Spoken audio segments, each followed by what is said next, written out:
কিয়ামতের আলামতগুলো এমনভাবে প্রকাশ হয়েছে এখন যে একজন ইমানদার মুসলিমের পক্ষে নিশ্চিন্তে থাকা আর ভালো থাকাটা খুব কষ্টকর। তারপরেও নবী সাল্লাল্লাহু আলাইহি ওয়াসাল্লাম আমাদেরকে দিক নির্দেশনা দিয়েছেন যে যখন ফিতনার যুগ আসবে, ফিতনার যুগ বলতে চতুর্দিক থেকে ফিতনার ফাসাদ।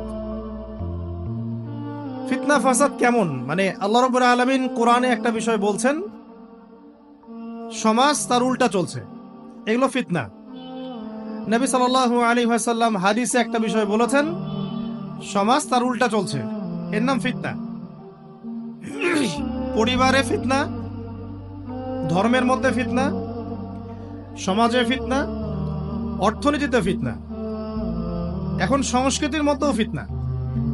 তো এই ফিতনাময় পরিবেশে নবী সাল্লাল্লাহু আলাইহি ওয়াসাল্লাম বলেছেন যে কেউ যদি ঈমান এবং আমলের উপরে, মানে নবী সাল্লাল্লাহু আলাইহি ওয়াসাল্লামের আদর্শের উপরে সবর করতে পারে, টিকে থাকতে পারে, তার জন্য 50 জন শহীদ সাহাবীর নেকি হবে ইনশাআল্লাহ।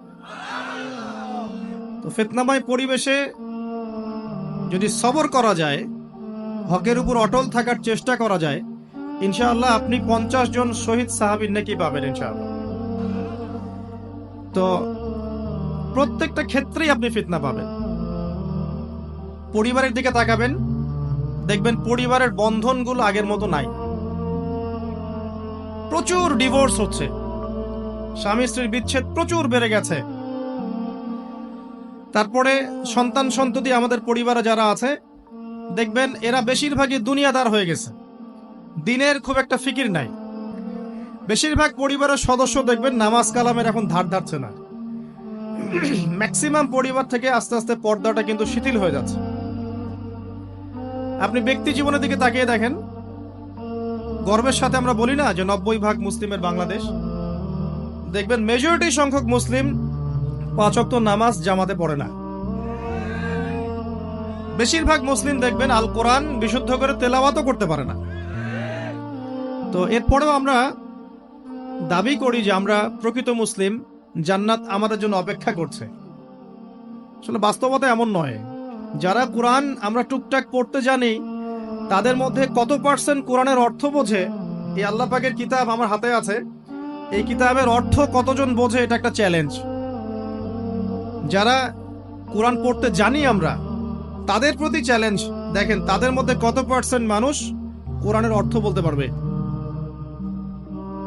আর অর্থটা যে জানা জরুরি, এই বিষয়টাও আমরা এখন জনগণকে বোঝাতে ব্যর্থ হচ্ছি।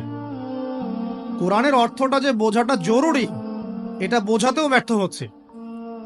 কারণ আমরা সবাই প্রত্যেক হরফে 10 নেকি পেতে চাই।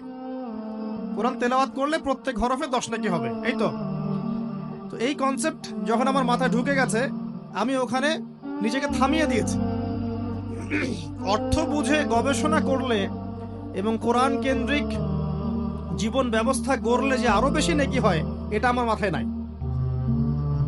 প্রত্যেক হরফে 10 নেকি তো আপনি পাবেন তেলাওয়াত করলে, কিন্তু অর্থ বুঝে এর ভিতরে ঢুকলে, গবেষণা করলে এর মূল স্বাদটা পাওয়া যায়, এটা আমরা বুঝতে পারছি না।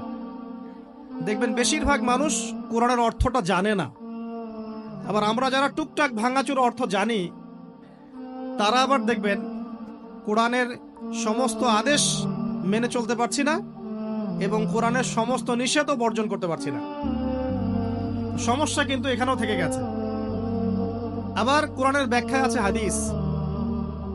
তো এই হাদিসকে কেন্দ্র করে কোনো বিভ্রান্তির সুযোগ ছিল না, কিন্তু এখানেও আমরা বিভিন্ন জাল এবং মানে বানোয়াট হাদিসের উপর আমলও শুরু করেছি। হাদিসের নামে এমন অনেক কিছুই চলছে সমাজে যেগুলোর সাথে হাদিসের কোনো সম্পর্ক নাই।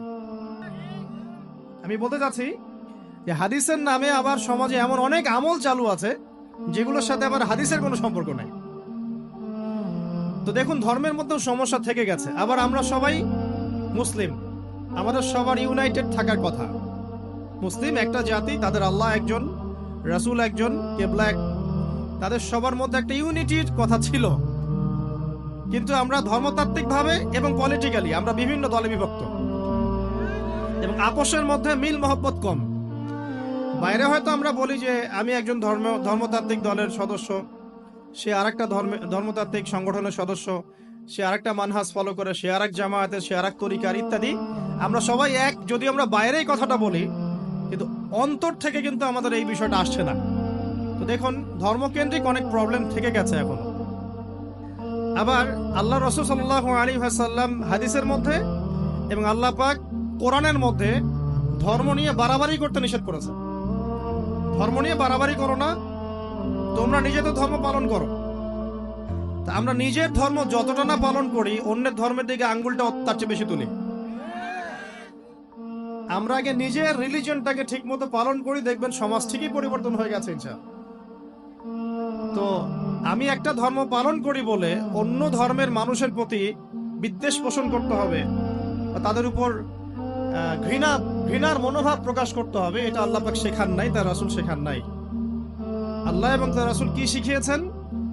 ইসলামের সত্য বিষয়টাকে আপনি সবার সামনে উপস্থাপন করবেন, যার ইচ্ছা হবে সে কবুল করবে, যার ইচ্ছা হবে সে অস্বীকার করবে।